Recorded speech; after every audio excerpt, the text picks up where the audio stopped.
প্রথম ম্যাচেই ঘটল অঘটন। অস্ট্রিয়ার বিপক্ষে খেলার শেষ মুহূর্তে নাক ভাঙল ফ্রান্স অধিনায়ক এমবাপ্পের। হেড করতে গিয়ে ধাক্কা লাগে অস্ট্রিয়ার ডিফেন্ডার কেভিন দানসোর কাঁধের সঙ্গে। এরপরই দ্রুত তাকে অ্যাম্বুলেন্স করে হাসপাতালে নিয়ে যাওয়া হয়। পরের ম্যাচে তিনি খেলবেন কিনা তা নিয়েও রয়েছে সংশয়।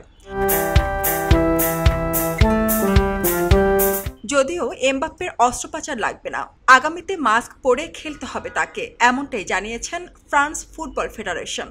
এক বিবৃতিতে তারা লিখেছেন, হাসপাতালে রেডিওলজিক্যাল পরীক্ষার পর রোগ নির্ণয় করা গেছে। এমবাপ্পে ফ্রেঞ্চ দলের ক্যাম্পে ফিরে এসেছেন। অস্ত্রোপচার ছাড়াই তার চিকিৎসা করা হবে। চিকিৎসার পর তার জন্য একটি বিশেষ মাস্ক বানানো হবে, যাতে করে টুর্নামেন্টের বাকি ম্যাচগুলোর জন্য সে নিজেকে প্রস্তুত রাখতে পারে। মূলত অস্ট্রিয়ার বিপক্ষে ম্যাচের 90 মিনিটের মাথায় হেড করতে গিয়ে নাকে ধাক্কা লাগে এমবাপ্পের। পরে মাঠে কিছুক্ষণ সময় নেন তিনি। মাঠে সময় নষ্ট করার জন্য তাকে হলুদ কার্ড দেখায় রেফারি। পরে খেলতে গেলে দেখা যায় তার নাক দিয়ে রক্ত পড়ছে। ফলে ভাঙা নাক নিয়ে তাকে আর খেলতে দেননি কোচ দেশম। তাই এমবাপ্পের পরিবর্তে মাঠে নামান অলিভিয়ের জিরুকে। ম্যাচ শেষে জয় নিয়েই মাঠ ছাড়ে ফ্রান্স। জয়ের গোলটি আসে প্রতিপক্ষ ডিফেন্ডারের পা থেকে। তবে এমন বড় টুর্নামেন্টে এমবাপ্পের ভাঙা নাক ফ্রান্সের দুশ্চিন্তা বাড়াচ্ছে। ভাঙা নাকের জন্য এমবাপ্পে যদি পরের ম্যাচ না খেলতে পারেন, তবে ফ্রান্সের জন্য জেতা হবে বেশ কঠিন। এ বিষয়ে ফ্রান্সের কোচ জানিয়েছেন, এমবাপ্পের নাক খুব বাজেভাবে ভেঙেছে।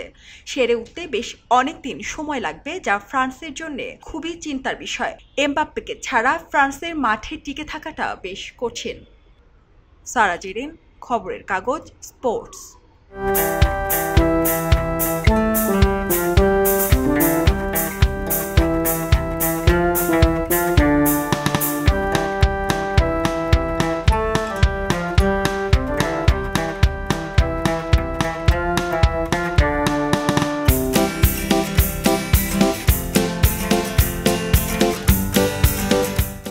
সবাই যখন জোয়ারে গা ভাসায়, কেউ কেউ ঘুরে দাঁড়ায়।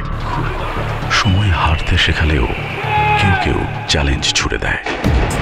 পক্ষপাতের ভিড়ে আজ থেকে কোনো পক্ষ নয়, খবর হবে নিরপেক্ষ।